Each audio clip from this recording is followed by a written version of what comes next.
Well, Ricky, how was your weekend? It was your anniversary weekend. Yeah, three whole years, man. Yeah, it was a good weekend. Susan had an art show, so we kind of had to just lay a little low. We just cooked a nice dinner. Put some crab legs in the smoker, and so when she got done with the art show on Saturday, we had dinner, and we're gonna we're really gonna celebrate here in a couple weeks. My sister's gonna take Emma for a night, and then we're gonna. I don't know. We still don't really know what we're gonna do. I think we're just gonna kick it here at the house and probably just binge watch some TV shows and do nothing. Yeah, I think actually we are gonna go to a haunted house. I think that's the Well, plan. Yeah, get some that'll be thrills. good. There you go.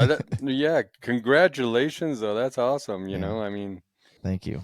I've helped one of my friends rifle hunting elk this weekend in the Black Hills of South Dakota. He waited Hmm. 19 years to get this tag, and I helped him out. And then he left early Sunday morning, and then I got to take Cindy.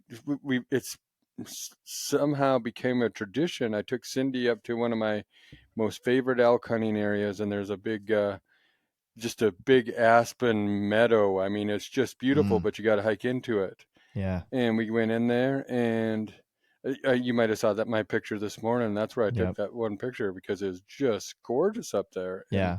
so we got, not that we're having our anniversary, but we got to hang out and spend some time together. Yeah. That's amazing. That's awesome. Yeah. Usually the hunting widows, right? Yep, isn't that what they yep, call our yep. wives? Yeah, So good for you. Good for you getting out and spending some time with Cindy. yeah, That's cool. it's good. So yeah, because this is part two, we took out a section where Christy tells us her story. But in order to like kind of segue in smoothly and then like segue out smoothly too, we did repurpose like the beginning of the episode and then kind of the end of the episode. So just so anybody who's listening to it, don't be alarmed. You're not re-listening to the previous episode. This is a new one. You will be listening to the new episode, part two. I felt lucky to be able to talk to your sister because sometimes you don't know people. Like you went up to Oaks, North Dakota, and you didn't know some of the stuff I'd been through because we kind of sometimes keep things quiet. But Mm-hmm. it's nice to bring those other people in so I get to learn a little bit more about you too, not just, you know what I mean? Yeah, it's and the stuff about the story about my dad. It's just hard for me to really kind of talk about. I guess I don't like kind of being on this, feel like I'm on like this pedestal, or like Mm-hmm. I'm give like a pity party kind of thing. I don't know. It's silly, but it was nice to have her there to have that conversation. And she kind of broke the ice on it, and then she got through the tough part, and then I was able to kind of tell the rest of the story. And there's a lot more to it than even what we talked about in the podcast. But I was excited for her to meet you too, and Yeah. just the conversation was really really really fun. So It was really fun. So mhm. we learned about Christy too, and that was really fun to learn about how her life went too Mhm. throughout. And I mean, chasing her dreams. I mean, I love hearing people chase their dreams. It doesn't in for her to travel, for her to do the things she's doing now, and that is just amazing too.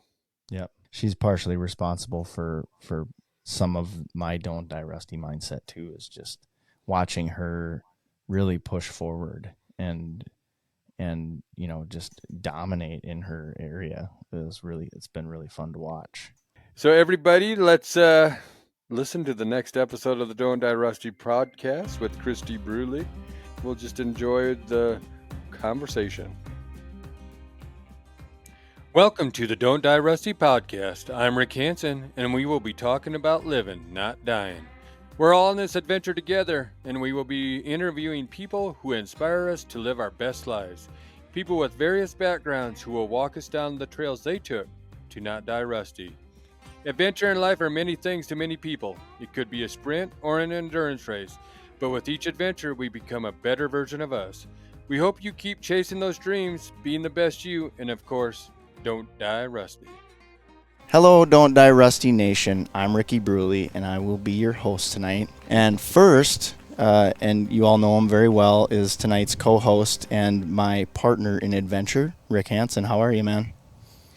Well, I am doing very, very well. This is going to be a great conversation because you're with your sister, and I'm gonna hopefully chime in here when I stir the pot a little bit or whatever we got to do. But this will be a good conversation. And then we like to bring in one of our biggest fans to the show, which happens to be one of my biggest mentors in life, my sister. And so super happy to have her here. And I would like to introduce my sister, Christy Brule. Sister, how about you give all of our listeners just a little bit of an introduction about yourself, and then maybe we can dive into a little bit about what you've done throughout your life, because you also you live the ethos, you live the don't die rusty mindset. And so maybe you want to talk about that a little bit. Yeah. Hello. Thanks for having me, Don't Die Rusty Nation. I am Christy Brule, Ricky's sister.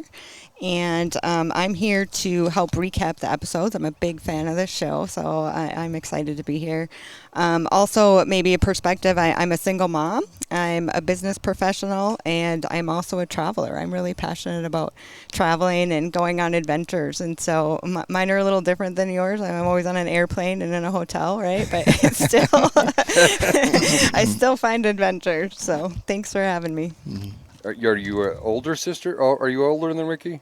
I am. Yep. So Okay. I'm the oldest of three, and we're all 2 years apart. So yeah. Mm-hmm. Yeah. Yep, and she may as well have been my mother because she pretty much raised me when we were younger. I mean, no, nothing against my mother. Mom and dad were very busy working, doing all that kind of stuff, and so we just figured out ways to take care of each other. So, We did. yeah. So yeah, we got lots of stories about all that. We do, for sure. And it's interesting. So one of the things this Don't Die Rusty motto has brought to my life is I've spent a lot of time out here. We're out on my patio right now, just thinking about the times, pivotal moments back in my life where I really did don't die rusty, right? Where you could have went a different path, right? But you decided to chase your dreams and get into a better place. And so one of the first things I thought about is the fact that we grew up in a small town, right? And a lot of people talk about that, but we're the kids that had breakfast, left in the morning on our bikes, and we didn't come back till, the street lights came on. Yep. That was our rule. And so I thought it'd be interesting to ask you guys. One of the things I was thinking about is because we were able to grow up in that with all that freedom and just kind of running and doing whatever we want. Would you think that we're more willing to take risks, just having all that freedom, right? I'm thinking about making bike ramps down the road that weren't necessarily safe, or at the end of a hill when you're sledding. How do you think just growing up in a small town impacts the Don't Die Rusty motto? Well, I can say for sure that there's certain areas of my life that I definitely take a lot of risks. There's other areas where I've been a little bit too safe, like probably with my career.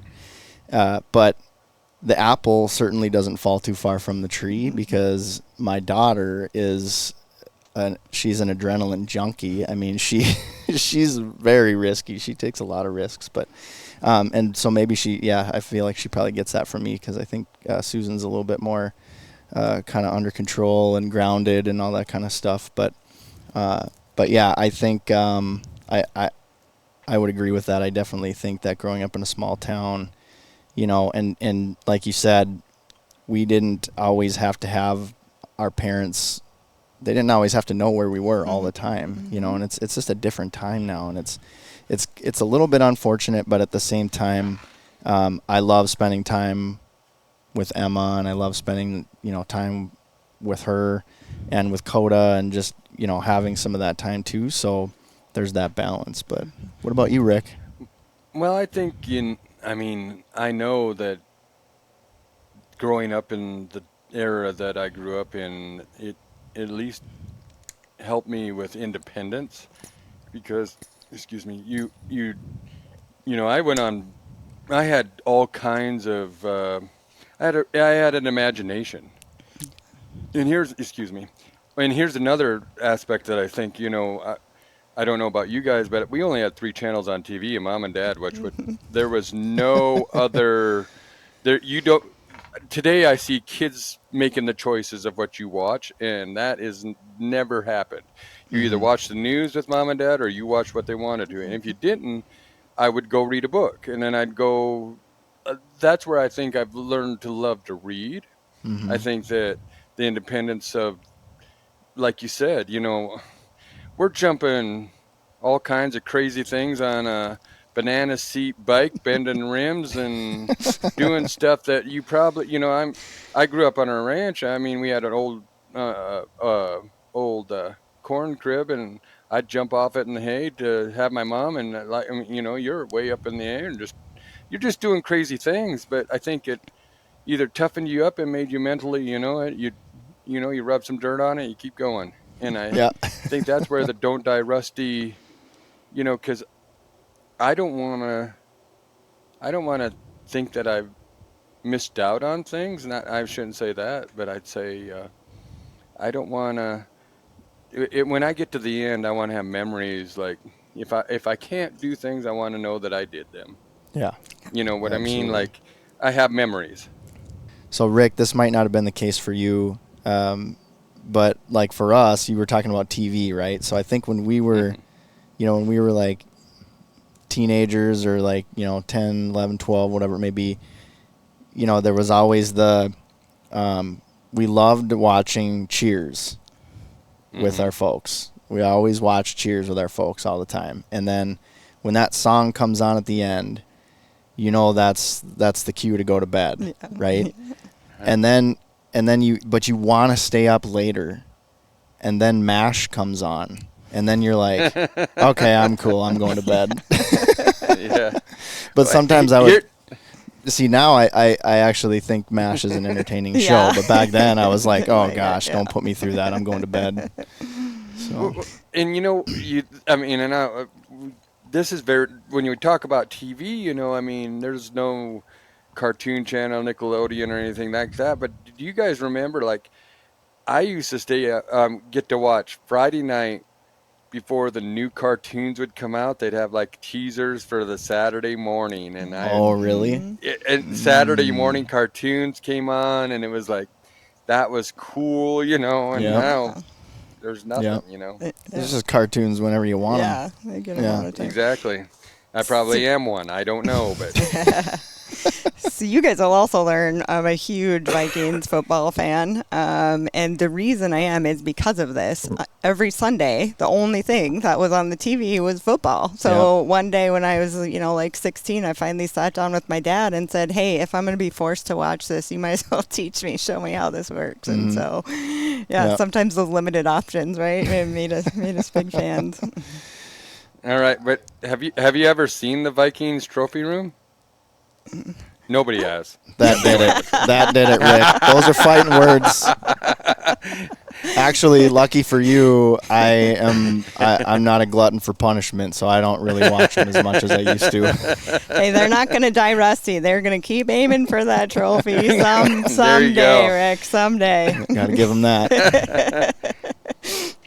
Got to give them that. Kirk Cousins wasn't going to do it. No. Hey, we won I'm on a Sunday. Cowboys fan. Man, you have no grounds to stand on talking about our trophy room. Come on now. I guess you do have a few. Yeah, you do have a few. You do have a few. Good. Well, then the next thing, if you guys want to know what's on my list, is I thought about, after high school, just going to college, right? And so that puts me way back. But I remember, like, I went to college myself. Like, our parents didn't really push or force us going to college, so I did it all by myself. I signed up for myself. I got accepted. I paid the application fee. I did that all. And I remember the day I packed all my belongings into this little hatchback that I had. I paid $1,500 for it with my graduation money. And so I was going from Crookston to St. Cloud. It's about a 3-hour drive. And the first hour and a half is just a 2-lane county road, right? And I remember just crying for the whole hour and a half, like sobbing tears all the way. And then I saw the interstate, and it feels like something turned, right? So I was really sad, and a couple times I almost turned around. I mean, you're just leaving your family all by myself. You don't know what you're doing. You don't know what you're looking forward to. And all of a sudden, when I got on the interstate, then it turned, and I started to get excited and think about all the opportunities, all the people I was going to meet, all the things I was going to learn, that it's good to get away and be independent. So the next hour and a half, I was excited, right? But I just keep thinking about that. You know, there's 4 years where you went through all those challenges at school, and, you know, you didn't have a lot of money, and you had issues with work or whatever. And so many times I thought about just giving it up. Like, I just want to go back home and live in my mom's house and, you know, safe and secure. But you just keep pushing through, right? And eventually I got that degree. So.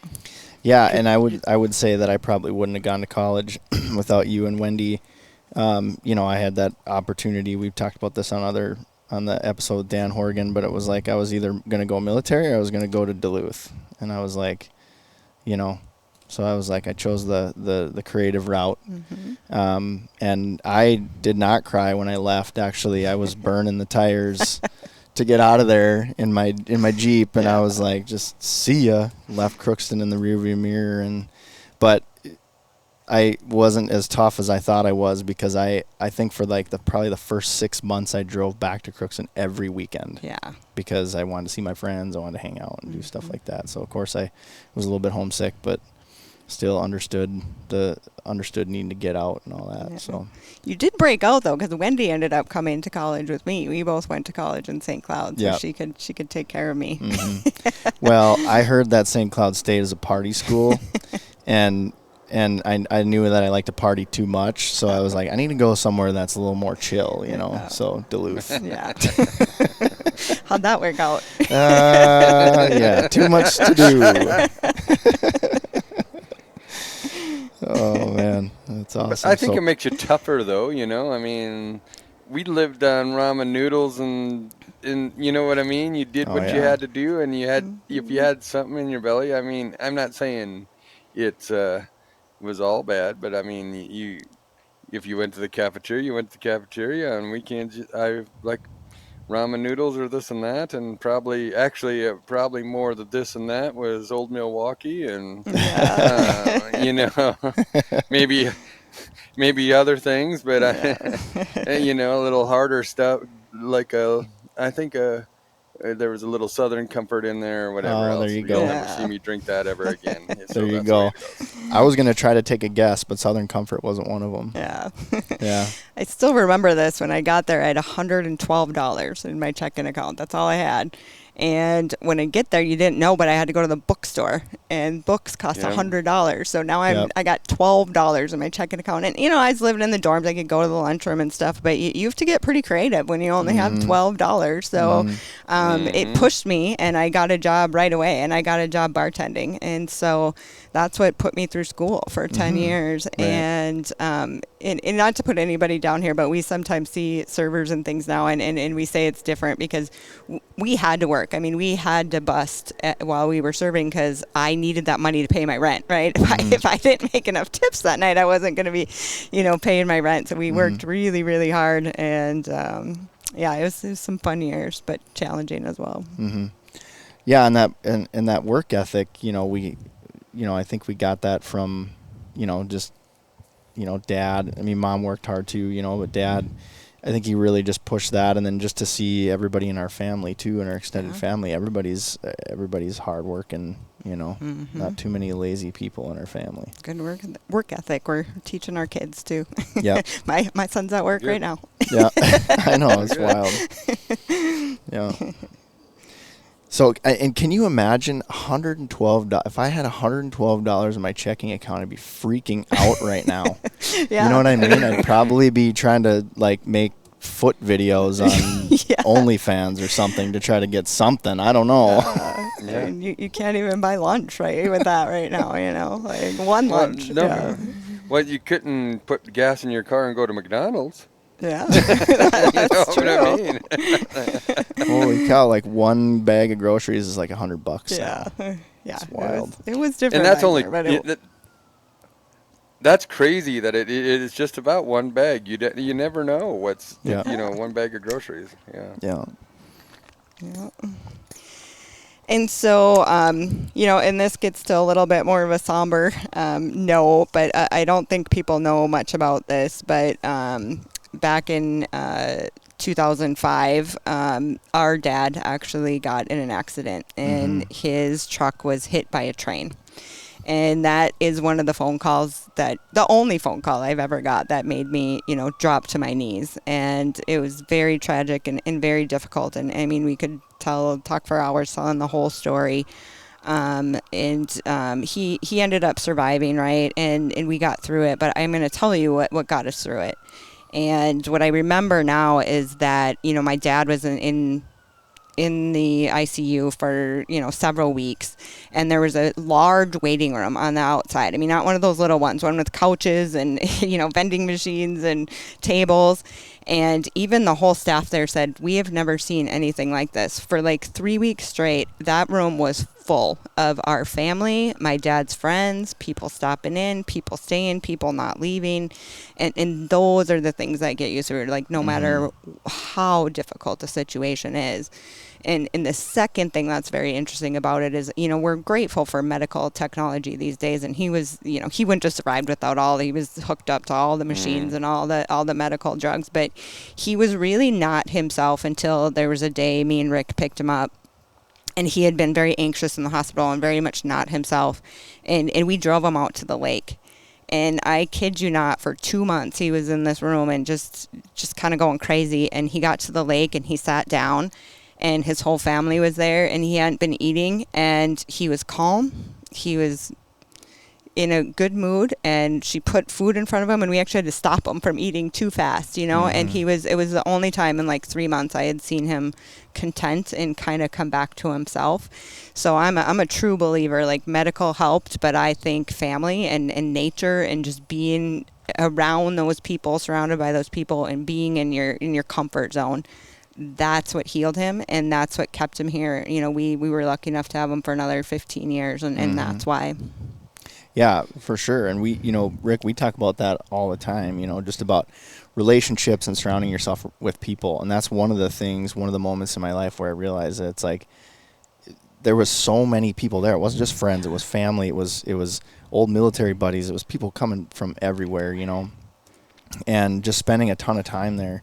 And so, that was the first moment where I had realized like how much of an impact he had on people, you know what I mean? And you don't really think too much about that, until those moments happen. And so I've always kind of wanted to strive to be that too, you know what I mean? Like as I get older, I get a little bit more introverted, but at the same time, like there's still those, I guess basically what I'm doing is I'm really looking at the relationships that are meaningful to me. And those are the ones that I cling to. And then some of the other ones, I just kind of, and unfortunately, sometimes it kind of also prevents me from establishing new relationships too sometimes, because I'm a little guarded and I'm just like, try to be really careful about who I spend my time with. You know what I mean? Because it's just, time is it's, life is short, right? And so we just need to spend our time with the best people that we possibly can. So. Yep, Definitely. I agree. So we could, just briefly, I feel like people are going to be curious about some more details about his accident. And so, and I don't talk about it much, and I think I'm going to be able to I just think I don't, like when you were talking about, I was sitting here, I was like totally zoned out thinking about it. But I think I can probably get through, you took care of the hard part. So, but yeah, basically I think it was Memorial Day weekend. Yeah. My dad's a veteran. He would march in the Veterans Day parade, or the Memorial Day parade back home. And so he was actually living in Minneapolis at the time.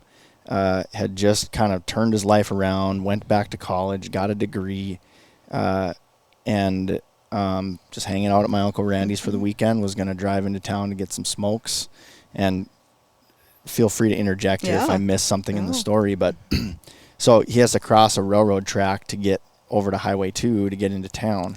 And I don't know if he was just jamming his tunes really loud or, I don't know what, but he was coming up to the crossbucks and he didn't see the train, and he just went over, and the train hit the box of the truck and hit like the extended cab a little bit.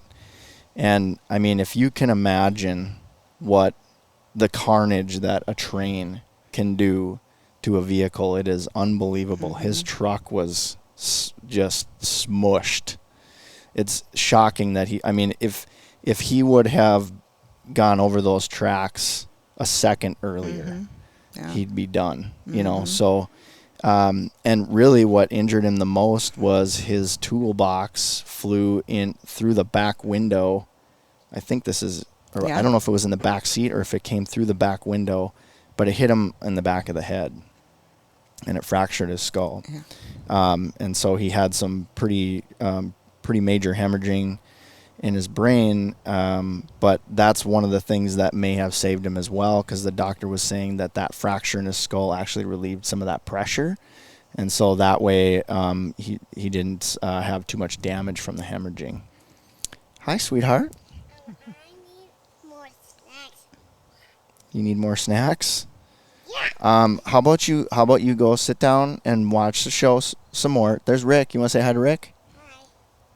Hi. That's the Uncle Rick I'm talking about all the time. Can I have a snack? Okay, yeah, I'll get you one here. I'll have that cookie. Head on in, and then I'll meet you in there in a second. Okay. Okay.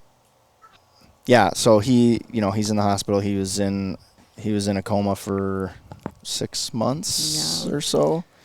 Was in Fargo for a while. So I moved up there, and then you and I traded. Basically, I was with him during the week, and then Christy came up and relieved me for the weekend. And then on the weekend, I would go to the lake and get a little bit of R&R. But the funny thing is going back to the day that he came out, this day I'll never forget. As long as he was out, he would always keep his cigarettes in his chest pocket of his shirt. And so even when he was like completely out of it, he could move a little bit and you would see him reach for his pocket all the time. And then again, so then while he was in recovery and after he had kind of come to, he would always ask for a cigarette, but it's like, well, sorry, Wayne, you can't.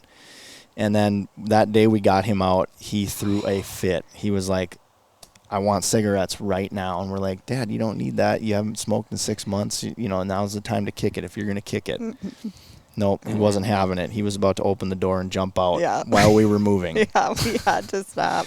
While he was in the hospital, too, and all the noises and stuff, he always sometimes would think like he was at a casino, and so he'd be walking around trying to find the casino games or get out of the doors, and I'm still, surprised. We had to stop and let him. We didn't want to, but, I mean, the man just survived this horrible thing, so you're like, all right, if he wants a pack of smoke, like, let him go in and get a pack of smokes. Yeah.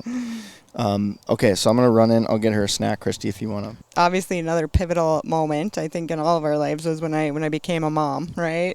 And so I was 30 years old when I had my son, so at least I was old enough and, pretty financially set. But I still remember my sister actually came to watch him with me because this is kind of interesting. So my ex was a race car driver, like actual asphalt race car driver. And so my son was born at midnight and he had to leave at 2 a.m. to go race. I mean, you have to go race, right? You have the sponsors, you have all the money.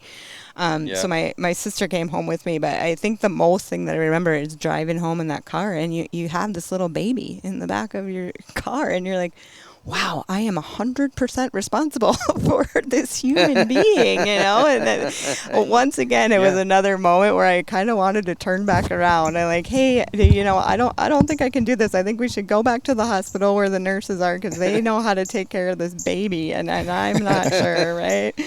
But and from then on, I just feel like your whole life changes because then, I mean, I even when I'm in interviews at work and people ask me, what is your goal? And from that moment on, I was like, my goal is to raise a good human. And that's it, right? Hard stop. And so that's what I've been working on. But what I did realize when I became a mom, right, is because I was so focused on that. So the first 5 years of his life, I was fully just focused on my son and work. And I would work some long hours, so I would have the mom guilt, and so then on weekends, I'd only just want to stay home with him. But point being is I eventually realized that I was kind of just running through the motions and not really happy, right? Maybe content, but not really happy. And this is why. It's because I quit doing all the things I love to do, and you feel like I'm a mom now. I can't do that stuff, so I stopped hanging out with all my girlfriends. I stopped traveling. I stopped dancing. I stopped playing volleyball, because I thought that's what I had to do as a mom and to be a good mom. And thank goodness once he was like 5 is when I kind of realized like, hey, you can live your life too and still be a good mom and still raise a good human. And so I did. I moved and I started doing all those things again. And, one of the biggest compliments you can get is my friends started to say, you look really happy, right? Or we're happy to have Brule back. And so that was really telling. And so now I've always realized that, right? It's healthier for me to have some of my own time and my own things too, as well as to take care of my son. Yeah. Well, I think that's very important, because if you don't get to enjoy that kind of extracurricular activities like the volleyball, just finding the peace in whatever you wanted to do, then that's going to wear on your relationship with your child. I mean, well, that's with anybody though. Yeah. I had a conversation today with somebody that said, I they don't get because I'm not doing that. My husband and my kid don't get the best of me because I'm not living that life that, in the aspect like go play volleyball, or whatever. I'm just using that as an example, but now you're that way. Your son got the best of you. Yeah. You come back. Best version of you. I shouldn't say the best of you, Yeah. No, you come back happier and less stressed, and you can just, then your time with them is more quality because you're just in a better place, Yeah. Sorry. As we're talking about becoming a parent. I know. Exactly. I'm like over here going like this, and I'm like, oh my gosh, people are going to think I'm talking about slitting my kid's throat or something. I'm just trying to tell her to be quiet. Anyway. Yeah. Welcome back. I am back, and Livy's here, so I don't know if she'll hang out with her a little bit. Or well, let's ask. So, yeah, right. Yeah. Just a quick recap on what you had said, Rick. What did you say about? What was your response to Christy? Well, we were talking about your sister having a baby and growing up and thought she had to do all this to be a mom, but she was forgetting about herself, more or less, thinking you were selfish and if you did that other stuff. Yeah, it does. You feel guilt. Like I think it's there. I'm sure there's dad guilt too, but there's always a lot of mom guilt right now. Whenever you're out doing something else and you feel like I should be at home with my child or doing those duties, and you feel selfish and guilty. But eventually you have to realize like, no, that's not that. You should not. You do need to self-care. You do need to take care of yourself, and you do need to take that time. Yeah, because you can't show up for your kids if you're not, can't raise healthy kids if you're not healthy yourself, right? Very true. No, and that's where we were talking, like, by going out and doing playing volleyball or whatever else you enjoy doing, you bring home the better version of yourself. Exactly. Because you've enjoyed that time. Mm-hmm. You're going to North Dakota on a mule deer hunt. When you come back, you'll have... And here's what I always say when I go on a trip or do something by myself is I come home with more energy for you, like we'll say Cindy, because not that I feel guilty, but I think when I'm sitting on the side of a mountain, I get to think about things that maybe we should go do that. Maybe we should go do that. We should go to that play, or we should go to that concert, or we should go to, we should go on a trip down here, do something fun. Yeah. And I come home with more energy when I do things for myself, for that other person. And I think I'm not a dad. I'm not but I just think when you get the better version of yourself, you become a better person. Absolutely. For everybody. Mm-hmm. Yeah. Mm-hmm. I mean, there was sometimes I could tell I was getting stressed, and you're short with them, right? And you're not really spending any time with them anyway. And go play volleyball or have a night with my girlfriends, and I come back, and then I'm just I'm just happier, and it's probably a lot funner to be around me, and I'm not getting on him about everything. Right, So yeah. I'm sure he appreciates that. Go play volleyball or Yeah, something, will yeah, ya? I can totally see him saying that too. Aren't you going out with your friends, Mom? I think maybe you should. So yeah, being a mom is definitely a pivotal moment, and something where you have to live the don't die rusty motto, because you go through challenges with your children, and just keep going, keep just unconditional love, keep loving them, keep supporting them, and keep figuring things out, right? Yeah, and I mean, not that you ever stop being a parent, but Riken's about to be 18 years old 2 weeks. in 2 weeks. Yeah, so crazy. yeah, you're gonna be just like, yep, all right, buddy, You're out. see ya. We're getting there. It's funny how I think when they're little too, they always want to be bigger and older, and now he's like, I don't know if I really want to be an adult. We were at the doctor the other day, and I was signing everything, and they said, next time you come back here, you get to do all this. And he's like, oh, man. He's going to be calling you. What do I do? I know. I think I like when Mom does this better. Like, adulting is fun. Yeah.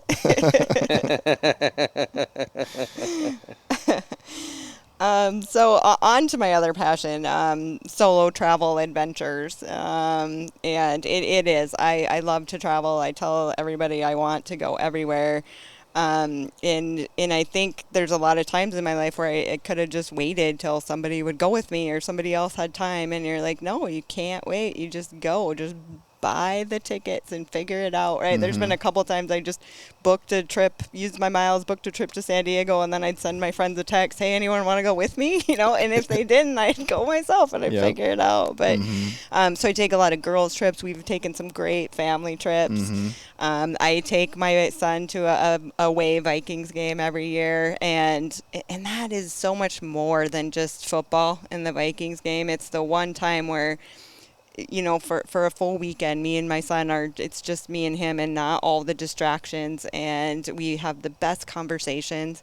And we also, every city we go to, we find other things to explore. So, I mean, it's just super fun. And I, when he turned 18, I'm like, you're not going to want to do this with me anymore, right? And he's like, no, we're going to do this forever. I mean, who wouldn't want an all-trip, expenses paid trip to a game? But last year I've traveled a lot for work, right? And you kind of get used to traveling alone when you're traveling for work, because you kind of have to. They're not going to let a ton of people go with you. And I got the experience last year to go to Europe for the first time in several times. So our corporate office was in Germany, and so most people just go to Germany and come back. And I was like, no, every single time I went to Germany, I extended my days and I went somewhere else in Europe.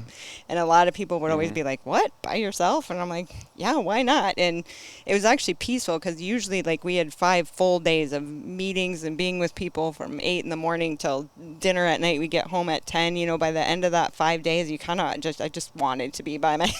So we ended up taking a trip to Finland, and when you get to Finland and looked at TripAdvisor, one of the top things to do is actually take a ship to Estonia, a different country. And so they were making fun of me. They're like, so the first thing you want to do in Finland is leave Finland. But anyway, that morning was a Saturday morning, and I hadn't slept very well, and I wasn't feeling very good. And I thought about not going, right? And all the reasons that I shouldn't go. And I forced myself to do it, and it was one of my favorite trips ever, right? Everything worked out. I got on this cruise ship. It wasn't that busy. I had this whole garden patio terrace to myself near the bar on this ship. And you get to Estonia, which is a country I knew nothing about, and I never really intended to go there. But it reminded me of a fairy tale, Once in a while you see 1 or 2 cool buildings somewhere. This was blocks and blocks of just old architecture and history and all these different colored buildings and all these things. And I was sad I only had 4 hours, but I walked around for 4 hours and was just smiling from ear to ear, and just I loved every second of it. And then back on the boat, and I always think about that, because there was a moment where I thought about just sitting in the hotel room, because I was scared, but no, just go. And it turned out amazing. And anyway, I also took another couple trips to Paris and London, and I just wandered around the cities myself, met some people, stopped in some shops, did all the things. And I'm really glad I did it, because now I have a new job, and so I won't get to do that, right? And there was a couple trips where I thought, maybe I won't this time. Maybe I'll just go, And if I would have said that, I wouldn't have had all those experiences. So it's great, and I will keep doing it. Definitely. Getting at it. That's awesome. Yeah. Yeah. So did you have an opportunity? Did you talk a little bit about your career and that path yet? That is number 6 on my list. So good segue. Here we go. Here we go. So I have been in procurement and sourcing for 20 years, since right when I was in college, right? And I have been with 7 different companies. And that doesn't mean I'm not loyal, or I wasn't happy, or I didn't appreciate the experience of all the other companies. But things happen, right? You get in a space where you're just not happy, or, not, whatever it is, you're not feeling appreciated. Maybe the company's having some financial difficulties, or you just don't have any more room to move up, right? I've been in several companies where you've just been doing the same job for a few years, and there's no way to go up. And so I just always am open to opportunities, right? And I've always just kept that open and looked and talked to people. And, sometimes you're just comparing what else is out there, right? But you don't have, I think some people are just scared, like, even to just go look or do an interview, right? And I tell them, I'm like, just because you go look at an opportunity or talk to somebody or talk to a recruiter and do an interview, you don't have to take the job, right? Mm-hmm. Even if you get an offer, maybe what you might actually discover is that, hey, my job's pretty good. I got it good here, so I'm just going to stay. And so I've always done that, and I'm really happy to say I just started a job 5 weeks ago, and the one driving force for me in every interview was, I said, I need to be somewhere with a positive culture. I do not operate well in a negative environment. And so even I was like, of course, title and benefits and salary and all that are important, but it is actually more important for me to be with a good company. And so far, 5 weeks in, I'm really happy. They've been so just supportive and welcoming, and and I'm really excited. And so hopefully I can stay in this one and go to retirement in this company. And it's also a company that in the medical device industry, and so they also transform lives every day. And they have these annual events where it says, Employee Impact Day, where some of the patients will come in and tell us their story, right? And even though I work in sourcing, I'm not actually in the hospital or helping these patients directly. It just feels so good to know that you have some sort of impact on that, even if it's 100 miles away. You're helping these people as well. Right. Yeah, that's really cool. And is it a secret? Can you talk about what company it is you work for? I probably can. I don't think it's a secret, but if you guys looked me up, you'd find it. But I work for Boston Scientific now, and just wonderful company, positive people, and I'm just so grateful and excited to be there. Yeah. So me and Susan, we talked about how now we got to put on our Boston accents every time we're around you. You know what I mean? Yeah. Before I was German, they wanted me to wear one of those German beer outfits for my interview, and put on my best Cliff Clavin. Yeah. I'm actually going to Boston next week, and I've never been there, so I'll come back with the accent. Maybe we'll test it out. There we go. There we go. A little Goodwill Hunting. Yeah. I had a roommate when I lived in Phoenix. He was from Boston. We actually, so my roommate, or the guy that owned the house that I lived in, we interviewed 4 or 5 people that had come through that wanted to rent the spare bedroom, and Brian came in and he had that Boston accent, and I kid you not, we picked him just because of that. Yeah. There was other people that were probably better candidates, and we're just like, man, we want that guy in this house. And he turned out to be awesome, dude. He was super cool. So I don't talk to him anymore. I wish I did, but anyway. Yeah. Good. Yeah, that was all my pivotal moments that I thought about. So thanks for, letting me reflect and helping me to think through all those. Yeah, for sure. And I feel like, there's we talk to a lot of people who have, had some struggles in life, and then they've bounced out of that, and I thought it would be fun to have a conversation, where, not to say that you haven't had some down moments in your life, right? But I mean, just a lot of success, and, I've always looked up to that. And so, and I appreciate the support that you give us, you know what I mean? That's huge. And so that's part of the reason why we wanted to have you on. So, Christy, what is the good life to you?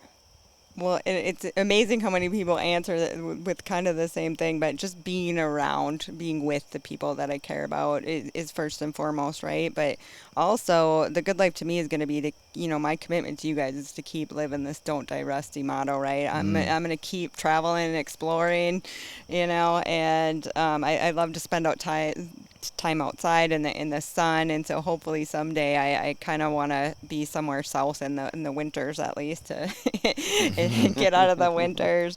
And then the last thing is I was going to write work-life balance, but I changed it to work-play balance, because I want to make sure as I go through my life that I always keep that good balance. And as hard as I work, I need to play the same amount too. So that is a good life to me. Being on this podcast was great. Thanks for having me. It's a good life day to day, right? Yeah, absolutely. Well, that was awesome. Thank you for that. Rick, you got anything else, bud?